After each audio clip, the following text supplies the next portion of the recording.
चलो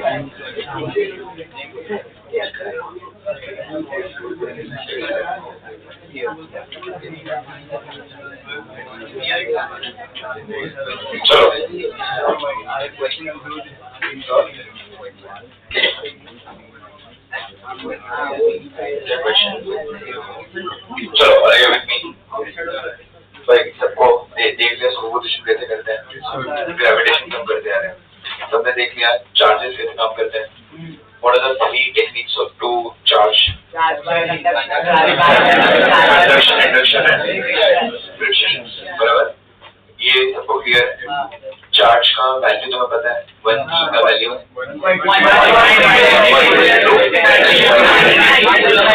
अच्छा 1.5 E जैसा हो सकता है क्या? नहीं हो सकता. भाई सबको क्लियर है? यहाँ पे Q equals to N होता है. Q का वैल्यू कुछ भी हो सकता है in multiples of N times of E. N का वैल्यू हमेशा होल नंबर ही होगा. बराबर. ये हमने लास्ट टाइम हमने किया था. चलो अभी ये है तुम्हारे bitcoin problems. I have tried to teach you all maximum possibilities जो भी आ सकता है. एक हमने प्रॉपर्टीज ऑफ चार्ज में हमने एक स्टेटमेंट लिखा था. हमने एक चीज देखी थी कि चार्ज का डिपेंडेंस मास में होता है कि नहीं होता है? होता है कि नहीं होता है? चार्ज का डिपेंडेंस मास में होता है. चार्ज का डिपेंडेंस मास में होता है कि नहीं होता है? होता है. तुमको पता है? अच्छा चार्ज मास के ऊपर बैठ के आएगा? यस और नो? मास रहेगा तो ही चार्ज आएगा, वरना अकेला चार्ज लेने कुछ नहीं होता. ये सबको क्लियर है? सो मेन डिपेंडेंसी सिर्फ चार्ज डिफाइन करेगा कि ये नेगेटिव है कि पॉजिटिव है, बस वही डिपेंडेंसी होता है. बराबर. मेन डिपेंडेंसी होता है उसके मास के ऊपर, राइट? जितना मास है उसके पास, मेन क्वांटिटी क्या होता है? उसका मास. मास पॉजिटिव है कि नेगेटिव है वो हमें देखना पड़ता है. उसके बाद अट्रैक्शन रिपल्शन कितना स्ट्रांगली होगा वो बात की बात है. लेकिन फर्स्ट थिंग इज व्हाट कि अगर मास है, मास के ऊपर चार्ज आया तो चार्ज डिफाइन करेगा कि इसका ये चार्ज क्या होगा, माइनस होगा कि प्लस होगा. बराबर. अगर दो मासेस है, एक माइनस है और एक प्लस है, तो हमें सिंपली समझना है कि वो अट्रैक्ट होगा. Are you with me? क्या समझना है हमें? वो अट्रैक्ट होगा. फिर समझो इसमें 2E मास है, इसमें -2E मास है, इसमें -10E मास है, तो भाई अट्रैक्ट तो अट्रैक्ट होने ही वाला है ना. सिर्फ वो डिफाइन करेगा कि भाई अट्रैक्ट होगा कि रिपेल होगा, बस ये उसका काम है चार्ज का. कितना जोर से अट्रैक्ट रिपेल करेगा वो फिर वो मास की बात है. वो मैग्नीट्यूड वो अभी नहीं, वो मास के ऊपर डिपेंड करेगा. बराबर. अगर मास बहुत ज्यादा, एक का बड़ा है दूसरे का मास छोटा है, तो अलग तरीके से अट्रैक्शन रिपल्शन होगा. लेकिन हो गई. Are you with me? So charge का काम क्या है? सिर्फ मास को बताना कि भाई तुझे अट्रैक्ट होना है कि रिपेल होना है, बस यही चार्ज का काम है. ये सबको क्लियर हुआ? ये बेस कॉन्सेप्ट क्लियर हुआ? अभी ये हमने क्या किया पता है क्या? ये हमने दो चार्जेस को, दो मासेस को हमने टंगा दिया है. बराबर. यहाँ पे एक मास है, यहाँ पे एक मास है. दो मासेस को क्या किया हमने? टंगा दिया. और हमने दोनों पे रख दिया है प्लस क्यू चार्ज. क्या रखा है? दोनों पे. और दोनों के पास मास है, तो क्या होगा? हो गया रिपेल. विजुअलाइज हुआ सबको? क्या हुआ? ये यहाँ से रिपेल हुआ. अच्छा अभी तुमने, मैंने जस्ट तुम्हारी किताबों में देखा, सब मोहित सर की बुक लेकर आया था. एनएलएम तुमने किया है. एनएलएम में तुमने टेंशन वाले ये भी किया प्रॉब्लम्स. टेंशन का नेचर कैसा होता है? सिंपल टर्म्स में टेंशन का नेचर क्या होता है? Pulling in nature, right? Tension का काम है हमेशा पुल करना, right? The nature of tension is pulling in nature. Okay. तो अगर ये रिपेल हुआ विद एंगल थीटा थीटा, ठीक है, तो यहाँ से आएगा टेंशन तुम्हारा दोनों साइड पे सेम होगा. भाई देखो मैंने एक ही साइड ये वेक्टर्स बनाए, लेकिन दोनों साइड पे सेम होगा. यहाँ पे क्या होगा बेटा? ध्यान है. टेंशन का दिखा तुझे वेक्टर. टेंशन का वेक्टर ऊपर क्यों आया? हाँ, बिकॉज वो पुलिंग इन नेचर होता है. तो इसके लिए इधर क्या है? तुम्हारा टेंशन. चलो दूसरा वेक्टर कौन सा लगेगा? वजन लगेगा. वजन. चलो वेट का डायरेक्शन वर्टिकली डाउनवर्ड्स. तो देखो मैंने mg लिखा है. और तीसरा वेक्टर कौन सा लगेगा? ये रिपल्सिव फोर्स लग रहा है दोनों के बीच में, which is repulsive electrostatic force. Electrostatic force इधर से रिपेल होगा. ये विजुअलाइज हुआ कि नहीं हुआ? जो कितने वेक्टर्स आए? 3 वेक्टर्स. एक टेंशन, एक फोर्स और एक mg weight. Did you get it? अच्छा तो अभी हमें क्या करना है? इसको 3 टेढ़े मेढ़े वेक्टर्स आए, d f और mg. बराबर. तो मुझे इसको बैलेंस आउट करने के लिए एक पॉइंट पे आके रुकेगा, राइट? बैलेंसिंग कंडीशन में जाएगा. तो मुझे क्या करना पड़ेगा? रिजॉल्व करना पड़ेगा. हम रिजॉल्व किसको करते हैं? जो टेढ़े मेढ़े वेक्टर्स होते हैं. यहाँ पे टेढ़ा वेक्टर कौन सा है? टेंशन. तो टेंशन को मैं क्या करूंगा? रिजॉल्व करूंगा. टेंशन को रिजॉल्व कैसे करेंगे? अगर ये एंगल थीटा है तो दिख रहा है तुम्हें ऑल्टरनेट एंगल जेड दिख रहा है, तो फिर ये भी क्या हो जाएगा थीटा, तो ये क्या हो जाएगा तुम्हारा d cos थीटा, ये क्या हो जाएगा तुम्हारा d sin theta. Did you get it? Hello with me? Distance between two charges हम r लेते थे, तो मैंने यहाँ पे भी उसको r लिया। चलो सो अभी यहाँ पे केस क्या है? अभी ये बच्चे के माँ बाप आ गए, d cos theta t sin theta, तो चलो d cos theta balance out हो रहा है mg के साथ, दिख रहा है सबको? So d cos theta equals to mg and t sin theta balance out हो रहा है इलेक्ट्रोस्टैटिक फोर्स के साथ, तो मैंने t sin theta equals to f लिख दिया। दोनों का रेशियो ले लो, क्या मिल जाएगा? dt का tan theta fe by mg, ये तुम्हारा मीन है। tan theta is fe by mg, ये तुम्हारे पेडबल प्रॉब्लम का मेन इक्वेशन है, बराबर? तुम्हें ये जो मैंने केसेस बाजू में लिखे हुए हैं वो उसके बेसिस पे will work out with things. अभी मैंने r निकाल के दिया, small r, distance between two charges, उससे मैंने l लिया है लेंथ ऑफ द स्ट्रिंग को, तो अगर मैं sin थीटा लगाऊं एक साइड पे, एक राइट एंगल ट्रायंगल पे, ये दिख रहा है ये वाला ट्रायंगल, अगर मैंने sin थीटा लगाया तो ऑपोजिट अपॉन हाइपोटेनस हो जाएगा, बराबर? सो मैं अगर sin थीटा लगाऊं तो हो जाएगा, ऑपोजिट को x ले लेते हैं इतने गैप को, तो x अपॉन हाइपोटेनस l है, तो x equals to l sin theta हो जाएगा, वो इतना ही होगा ना आधा पार्ट, तो नेक्स्ट आधा पार्ट कितना हो जाएगा? 2l sin theta. क्या sin थीटा इधर बन रहा है तो अपोजिट ये साइड है थीटा है, तो ऑपोजिट अपॉन हाइपोटेनस बराबर है। सो l sin थीटा हो गया, तो ये भी l sin थीटा, सो दोनों मिलके क्या हो जाएगा? 2l sin theta. Did you get it? तो वो मैंने r उस तरीके से लिखा है, मैंने 2l sin थीटा, समझ में आया सबको? कोई फंसा नहीं ना इसमें? चलो अगर मैंने r को 2l sin थीटा लिख दिया तो इलेक्ट्रोस्टैटिक फोर्स में ढूंढ सकता हूँ ना, क्या होता है इसका फॉर्मूला फोर्स का? k q square by k q1 q2 by r square, दोनों चार्जेस सेम है तो k q square by r square. चलो r का डिस्टेंस के r डिस्टेंस हमने निकाल लिया यहाँ पे 2l sin थीटा, तो 2l sin थीटा का स्क्वायर कितना हो जाएगा? 4l sin थीटा, ये तुम्हें फोर्स में मिल गया। ये कॉन्सेप्ट तुम्हें समझ में आया? तुम्हें कुछ भी पूछेंगे इसमें से, वो डिपेंड करता है कैसे सी आया तो आया, ये वैसा केस है, अपन अपना मेहनत कर लेते हैं।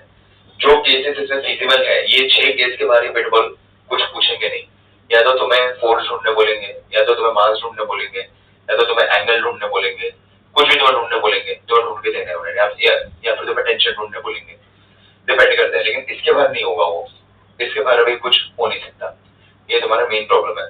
चलो अभी मैंने यहाँ पर क्या लिखा है, एक मैंने एकदम जनरल ब्रीफ दे दिया कि अगर तुम्हारा m1 is greater than m2, दोनों चार्जेस तुम्हारे वाले सेम हो, लेकिन एक मास क्या है तुम्हारा? बड़ा और दूसरा मास क्या है तुम्हारा? छोटा।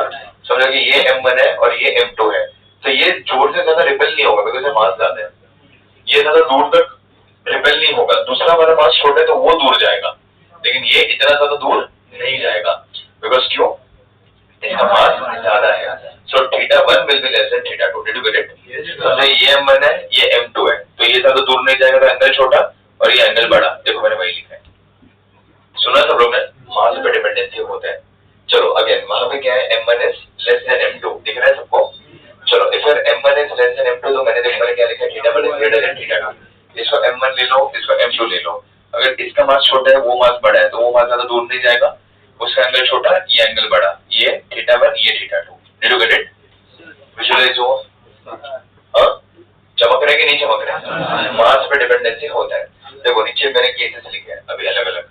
चलो फर्स्ट केस क्या लिखा है? चार्ज मास छोटा रहेगा तो ज्यादा रिपेल करेगा, ज्यादा दूर जाएगा तो दूर जाएगा, समझा? चलो अभी नेक्स्ट देखो मैंने नीचे क्या लिखा है केस 1 में। केस 1 में मैंने लिखा है Q1 एंड Q2 का मैंने केस लिखा है। चलो क्या क्या उसमें कर सकते हैं हम? m1 is equals to m2, तो θ1 will be nothing but equals to θ2. Are you with me? q1 equals to q2, m1 equals to m2, θ1 equals to θ2. चलो केस 2 देखो वहां पे।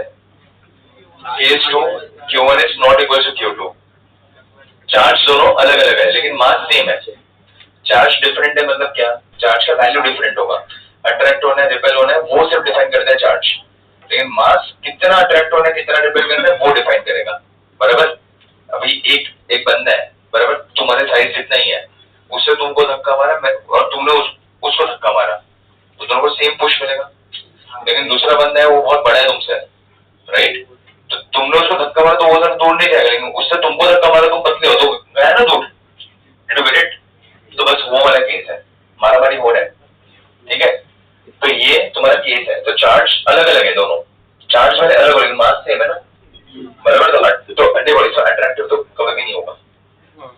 कॉमन सेंस की बात है, अट्रैक्ट होना छप जाएगा ना यार।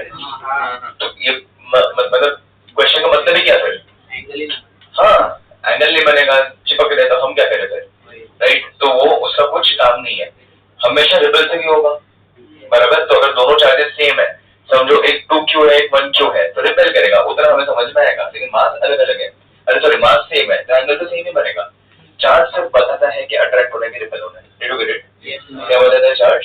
अट्रैक्ट होना है कि रिपेल होना है। चलो केस 3, जो हम ये जो फॉर्मूला पढ़ते हैं Q1 Q2, वो पॉइंट चार्जेस होते हैं तुम्हारे, क्या होते हैं वो तुम्हारे एकदम माइन्यूट मास, वो मास का कंसिडरेशन वहां पर हम लेते ही नहीं है अपने फॉर्मूला में मास बराबर 1/4 Q1 Q2 by r², वो पॉइंट चार्ज के लिए होता है, ये सब मास वाले केस है। तो इससे ये सब इतना ही बताएगा कि भाई अट्रैक्ट होना कि रिपेल होना है, ठीक है। चलो केस 3 मैंने क्या किया, चार्ज वाले सेम हो लेकिन मास अलग अलग है, तो नहीं, चार्ज सिर्फ बताएगा कि भाई अट्रैक्ट होना है रिपेल होना है, मास अलग है तो मास बताएगा ना यार कितना मास लगा है, राइट? सो मास अलग अलग है तो एंगल दोनों सेम नहीं होंगे। केस 4 मैंने बोला कि ये इधर एक्सेलरेशन टू ग्रेविटी वर्क ही नहीं कर रहा है, it is gravity free space, बराबर। तो चलो क्या हो जाएगा, अगर ग्रेविटी फ्री स्पेस है तो ये लोग दोनों मिलके सीधे हो जाएंगे, बराबर, बिकॉज एक्सेलरेशन टू ग्रेविटी है ही नहीं। Are you with me? अगर एक्सेलरेशन टू ग्रेविटी है ही नहीं तो ये दोनों क्या हो जाएंगे, ऐसे ऐसे करके वो दोनों सीधे हो जाएंगे। विजुअलाइज हुआ सबको? तो दोनों में एंगल कितना 90-90, मतलब 90 + 90 will be 180। Are you with me? सो दोनों एंगल वो स्ट्रेट हो जाएंगे अगर ग्रेविटी फ्री स्पेस है तो। सो लेंथ कितना हो जाएगा तुम्हारा 2l। Are you with me? तो देखो मैंने वहां पे 2l वहां पे लिखा हुआ है, राइट? तो चलो यहाँ पे क्या आ जाएगा, फोर्स kq²/r², r की जगह पे 2l, डिस्टेंस कितना हो गया 2l, ये पूरा डिस्टेंस कितना हो जाएगा 2l, मतलब ये l और ये l, समझा ना सबको, ये सीधा हो गया ना, तो इसके लिए 2l, तो 2l का square is 4l। Are you with me? सो यहाँ पे ये r हो गया 2l। चलो केस 5 वहां पे क्या लिख रहा है, इफ डेंसिटी इज कंसीडर्ड, अभी ये तो हम ग्रेविटेशन से करते आ रहे हैं, डेंसिटी कंसीडर किया तो मास को लिखते हैं वॉल्यूम इनटू डेंसिटी, तो यहाँ पे भी ये इक्वेशन में मैंने लिख दिया मास को 0 volume into density. Are you with me guys? चलो नेक्स्ट क्या है तुम्हारे पास, केस 6। अभी ये बहुत सही चीज है, ये लिक्विड वाला केस तुम फ्लूइड से पढ़ोगे, लेकिन यहाँ पे थोड़ा सा समझो, तुमने सुना होगा बायोएंट फोर्स,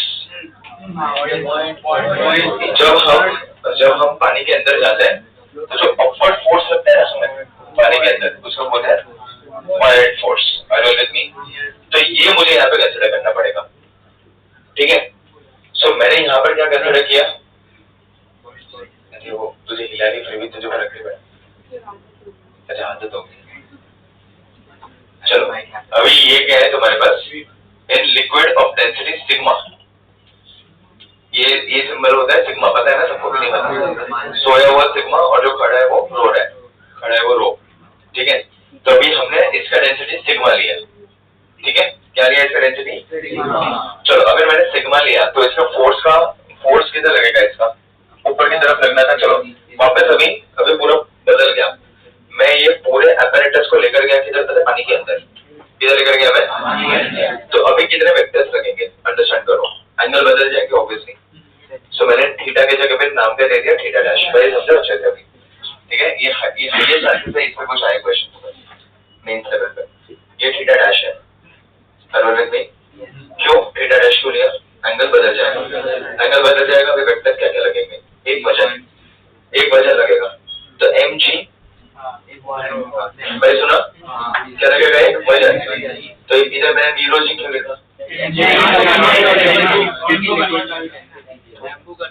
m को क्या लिखा हमने, volume into density, v rho g, भाई ध्यान है सबका। सो मैंने सीधा यहाँ पे v rho g लिखा, इधर v rho g लिखा। चलो दूसरा, ये दोनों के बीच में चार्ज क्यों ही है, सेम डायग्राम है, इलेक्ट्रोस्टैटिक फोर्स लगेगा, तो ये क्या होना चाहिए, रिपल्सिव, तो ये Fe हमने लिख दिया।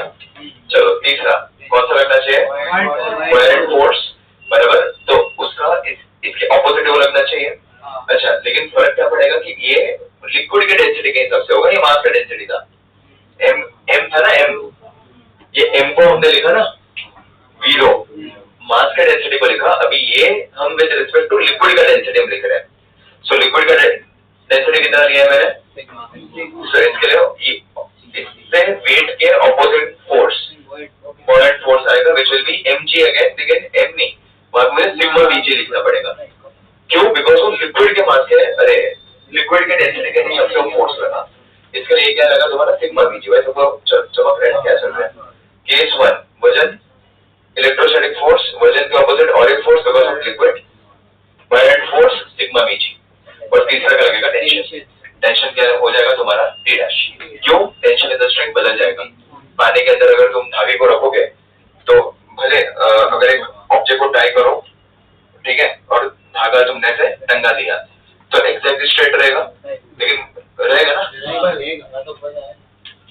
पानी में नहीं डालना, बाहर बाहर, और अभी तुम उसको लेकर जाओ पानी में, सपोज अभी टेंशन बदल जाएगा। Did you get it? Tension in the string will change. So ये क्या होगा तुम्हारा? T dash. Did you get it? चलो अभी T डैश होगा तो फिर से मैं यहाँ पर क्या कर सकता हूँ, ये y एक्सिस x एक्सिस चलेगा, T डैश तुम्हारा डेड है, तो क्या करना पड़ेगा? रिजॉल्व। तो अगर ये थीटा हो जाएगा तो यहाँ पे क्या आ जाएगा? रिजॉल्व करेंगे, यहाँ पे T डैश, यहाँ पे T डैश साइन थीटा, और यहाँ पे T डैश कॉस थीटा। देखो अभी T dash sine theta will be Fe upon K। अच्छा मैंने Fe अपॉन स्मॉल k क्यों लिखा यहाँ पे? हाँ, K का वैल्यू बदल गया, मीडियम बदल गया। अभी जैसे एयर लेके कंसीडर कर लिया, हो गया कब से? फॉर्मूला क्या होता है? बराबर two epsilon naught q1 q2 by r square. याद है सबको फॉर्मूला? तो मीडियम चेंज हो जाए, वो तो एयर एंड वैक्यूम के लिए था ना, और जब मीडियम चेंज हो जाए तो डाइलेक्ट्रिक का वैल्यू क्या होता है? बराबर टू एप्सिलॉन नॉट k हम लिखते हैं। डाइलेक्ट्रिक को मुझे कंसीडर करना पड़ता है भाई, याद है सबको ये? सो उसको मैं लिख सकता हूँ ना, Fe अपॉन K कर दो। ये समझा कि नहीं समझा? ये समझा कि नहीं समझा? किसको नहीं समझा? हाँ बोल, कहाँ पर अटका? मैंने ऐसा बोला कि तेरा जो जनरल फॉर्मूला होता है वो होता है बराबर इन एयर एंड वैक्यूम, वो होता है बराबर 4 epsilon naught q1 q2 by r square. बराबर क्या होता है formula? 1/4 by epsilon naught q1 q2 by r square. और अगर मैं डायरेक्ट्रिक कांस्टेंट ले लूं बिकॉज मीडियम बदल गया, एप्सिलॉन नॉट k लिखना पड़ेगा ना, q1 q2 बाय, तो भी मीडियम बदल गया ना, तो मुझे k को इंट्रोड्यूस करना पड़ेगा। तो मैं पूरे टर्म को f लिख सकता हूँ ना दोस्त, तो f बाय k। मैं समझा सबको? तो सीधा मैं f डिवाइड बाय k कर दूंगा, बराबर। तो मैंने क्या कर दिया? f डिवाइड बाय k कर दिया। Did you get it? तो अगर f डिवाइड बाय k कर दिया तो मुझे क्या मिल जाएगा यहाँ पे? T sin theta equals to electrostatic force, लेकिन इलेक्ट्रोस्टैटिक फोर्स यहाँ पे मीडियम वाला कंसीडर करना पड़ेगा, इसके लिए k का टर्म डिवीजन में डाल दो। बराबर समझा ना? एप्सिलॉन नॉट के साथ k आना चाहिए, तो डायरेक्टली हमने k डिवाइड कर दिया। और दूसरा हाँ देंगे। चलो अभी ये दूसरा केस क्या है तुम्हारे पास? ये है कि y एक्सिस सॉल्व करना है। चलो t cos थीटा तुम्हें दिख रहा है, t cos थीटा के साथ क्या आया वहां पे? ft मैंने लिख दिया, पॉइंट फोर्स यहाँ पे लिख दिया, this should be equals to mg, rho भी g लिखो या फिर mg लिखो, वन इज द सेम। ठीक है, समझा सबको कि नहीं समझा? सो मैंने क्या लिखा? t cos theta plus fb, दोनों सेम एक्सिस सेम डायरेक्शन, उसके ऑपोजिट mg और रो भी g। अरे कितनी ये हमने लिख दिया। अच्छा इक्वेट क्यों किया? बिकॉज़ ऑफ बैलेंस आउट होना चाहिए था, तो वो हमने इस तरीके से लिख दिया।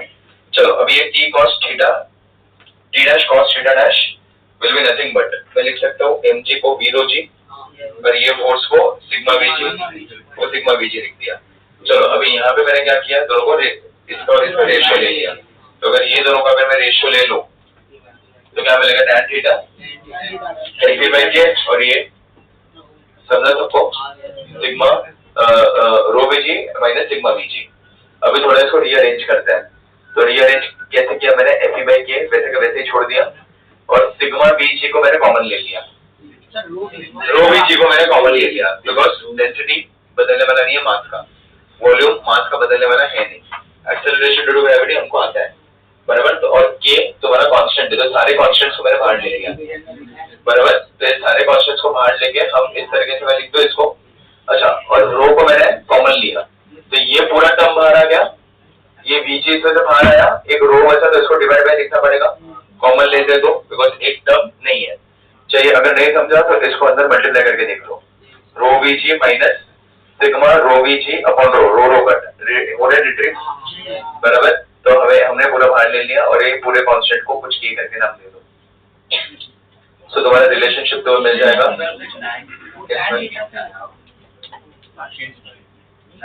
हाँ, बिकॉज यहाँ पे F E upon rho VG M A tan theta आ गया, F E upon M G, F E upon M G tan theta हो गया, और ये के को के करके छोड़ दिया, समझा सबको। और ये अंदर 1 माइनस सिग्मा अपॉन रो, बराबर। सो तुम्हें एक रिलेशन मिल गया, यू गेट इट भाई। बस करो भाई, नहीं ऑन मत करो, ऑक्सीजन सब तुम ही ले लोगे।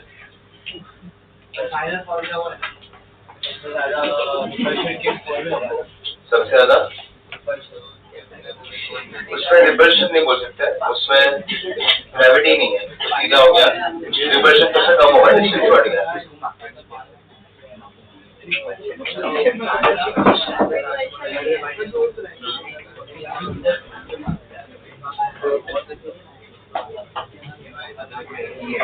रो वीजी मतलब एमजी होता है,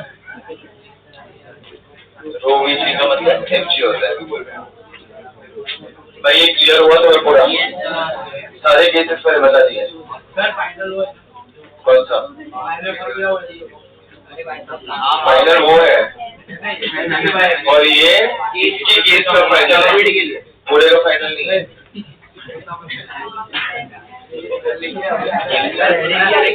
Pitfall problems, PITH.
देखिए ये पूरे को एस लिखा, एस बाई के, दूसरा की किधर है?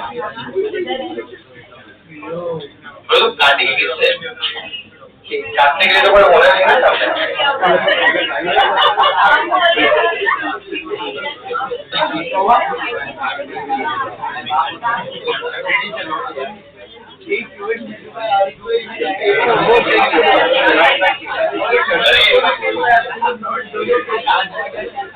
अरे रो डेंसिटी किसका है? रो डेंसिटी किसका है? मास का, बॉल का जो मास, और सिग्मा किसका है? वाटर लिक्विड का, तो दो अलग है ना।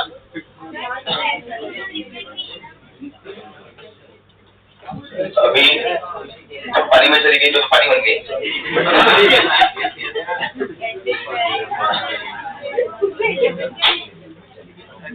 लिक्विड का डेंसिटी वो पानी का डेंसिटी होगा, तेरा डेंसिटी तो ये बोले पानी में गई, तेरे जो का डेंसिटी होगा वो तो वही होगा। अगर लकड़ी को पानी में डाल दो तो लकड़ी का डेंसिटी हो जाएगी, इसको पानी में डाल दो पत्थर का डेंसिटी पानी अलग हो गया। तो मुझे दोनों का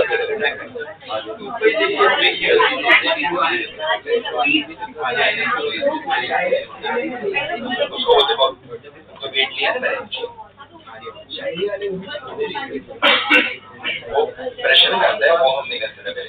पानी का नेचर होता है वो शो अप। तो मैंने सब कंसिडर किया ना, फोर्स नहीं, तो वेट है ना, वेट और वेट कंसिडर करना। तो ऐसा होने के पानी के अंदर डाल तो पानी के अंदर जब उसका बल रहना चाहिए, उसमें कुछ मिलजुल के भी वो फोर्स होता है, जैसे बायड मोड भी होता है, वो पूरा मिलजुल के इक्विवेलेंट होकर ऊपर की तरफ जो पानी पुश करता है, ऊपर नीचे हम कम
बोल दोस्त, कौन बोल रहे हैं? बोल।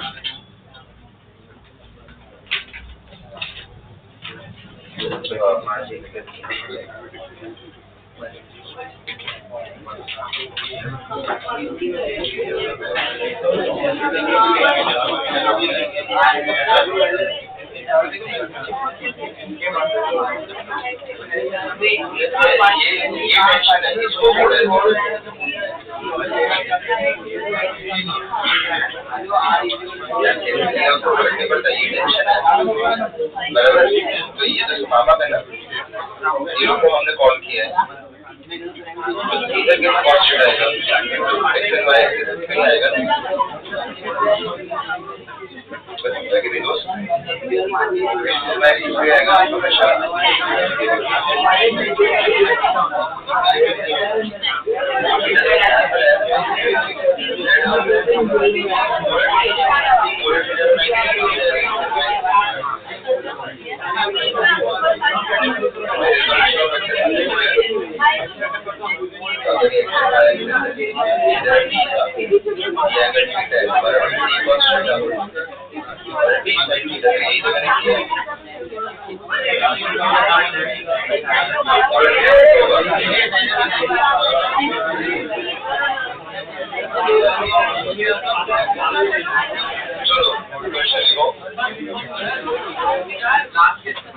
अभी बाकी है।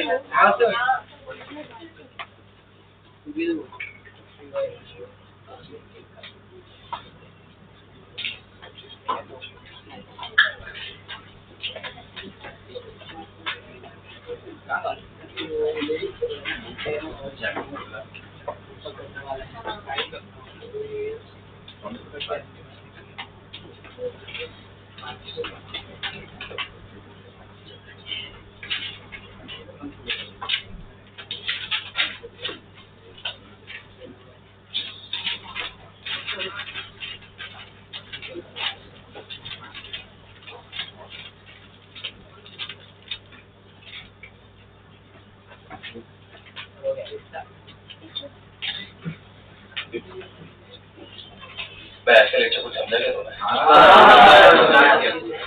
भाई नेक्स्ट लेक्चर मुझे ऐसा कंडीशन नहीं चाहिए, बहुत बुरा लग रहा था आज तो मुझे।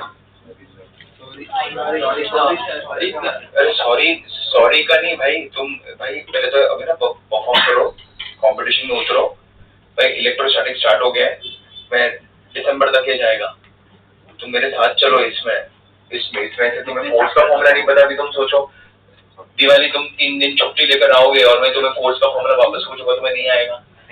ये सब चीजें पूछूंगा तुम्हें, भाई एम ए बोलोगे,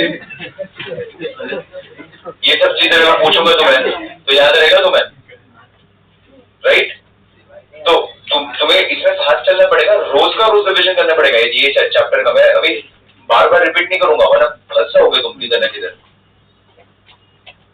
अरे खुद से कितना पढ़ाई करोगे यार खुद से, अगर मुझे इतना ज्यादा टाइम लग रहा है सिखाने में, बिकॉज इसके अंदर हम 3 चैप्टर पढ़ने वाले हैं इलेक्ट्रोस्टैटिक्स में, एनसीईआरटी के 3 चैप्टर हो जाएंगे। सो इतना ज्यादा हमें पढ़ना है, वो एक साथ पढ़ना है वो सब कुछ। अभी फिलहाल हमने सिर्फ फर्स्ट चैप्टर स्टार्ट किया है और फर्स्ट चैप्टर 50% भी नहीं हुआ है, अभी तक सिर्फ एक ही कॉन्सेप्ट सिखाया उसमें मैंने, फोर्स, और फोर्स ही अभी तक खत्म नहीं हुआ कि फोर्स में ही सब अलग अलग वेरिएशंस में सिखा रहा हूँ। फोर्स से अभी तक 3 या 4 टाइप के क्वेश्चंस किए हमने, एक बेसिक वाले, दूसरे रेशियो वाले, तीसरे सुपरपोजिशन वाले, परसेंटेज वाले दिए मैंने, परसेंटेज वाले, फिर एफएन वो एप्सिलॉन नॉट एंड जी वाला प्रॉब्लम मैंने दिया था, epsilon not and capital G gravitation से कनेक्ट किया था, और चौथा पिटबॉल में इसके बाद कुछ नहीं आएगा, ये सारा तुम्हारा क्वेश्चन ही है। जो 6 केस दिया है तुम्हारे 6 क्वेश्चन है, भाई समझा कि नहीं समझा? ये तुम्हारे 6 क्वेश्चन है, 6 केसेस।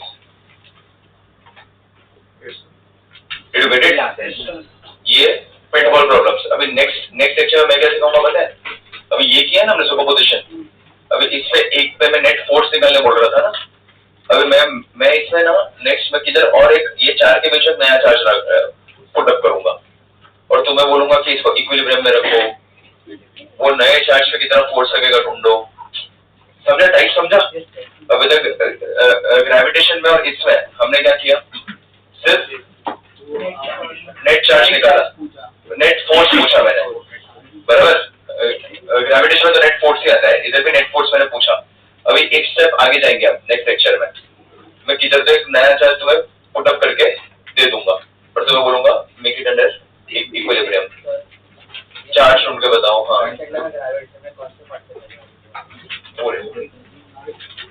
पूरा ग्रेविटेशन है तो पूरा ही पढ़ना पड़ेगा, मतलब जो सही। एक हिंट अगर मैं तुम्हें दूं, मैंने तुम्हें हर कॉन्सेप्ट पे 5-5 टाइप्स वाले मिनिमम है, वो हर एक टाइप अगर तुम्हें पता होगा तुम कौन सा भी प्रॉब्लम सॉल्व कर लोगे। और मैंने कोई भी क्वेश्चन संडे के टेस्ट में ऐसा एकदम डिफिकल्ट वाला नहीं किया, जितने भी क्वेश्चंस डाले हैं वो हमने कभी ना कभी डिस्कस किए ही है, वो क्लास में हमने डिस्कस किए ही है। और तुमने वर्कशीट किया और अपना मॉड्यूल किया, it's more than enough gravitation के लिए। किसके मॉड्यूल इजी लग रहा है तो अच्छी बात है सर, वो रेडियन वाले नहीं होते, अगर रेडियन वाला है ना, ओमेगा वाला। अच्छा ओमेगा वाला, तो g dash equals to g minus r omega square cos square theta, वो वाले प्रॉब्लम है क्या? वो लैटिट्यूड वाला प्रॉब्लम है वो। PYQ थोड़े बहुत नहीं पढ़ते, PYQ 19-20 वाले नहीं करना है, 2021 से लेकर 24 तक वो हर एक क्वेश्चन अपन ने डिस्कस किया हुआ है क्लास में। 19-20 वाले भी मत करो, वो अभी नहीं होंगे, अभी से बता के रखो वो नहीं होंगे, अगले साल ये टाइम पे करना ग्रेविटेशन का PYQ 19-20 वाला, बाकी करना तो करो भाई। सुना दोस्त, तुझसे जो नहीं हुए रहेंगे ना, उसको बोला, तुझसे जो नहीं हुए रहेंगे ना वो 19-20 वाले नहीं हुए रहेंगे। 19-20 वाला लेवल अभी 2028 के बाद आएगा, वो अभी नहीं होगा भाई, मैं जो बोल रहा हूँ वो तो नहीं सॉल्व कर पाएगा, क्योंकि एक प्रॉब्लम को 20-25 मिनट लगता है सॉल्व, अगर एक बार उठा है ना टाइम चले जाता है। सो अभी मैं वो दे रहा हूँ सीनियर्स को अभी वो लोग कर रहे हैं ये टाइम पे। लास्ट में वो लोग ने उठाया था 19-20 के PYQs ग्रेविटेशन के, तो उनको मैं अभी करने मैंने उनको बोला है, बिकॉज उनके सारे कॉन्सेप्ट्स हो गए।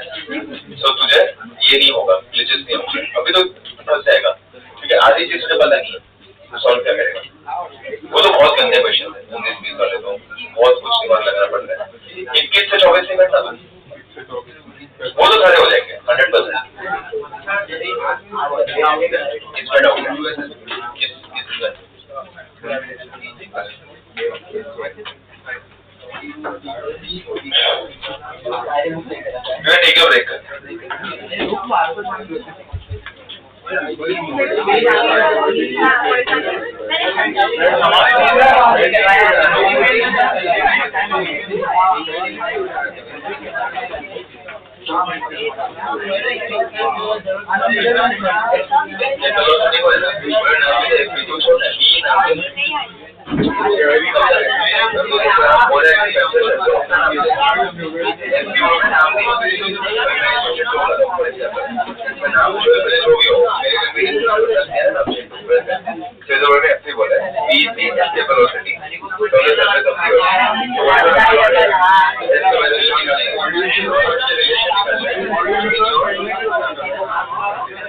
From this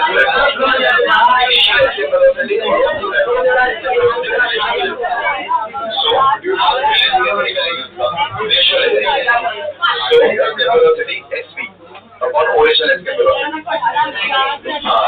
उनको GMO को नाम करते हैं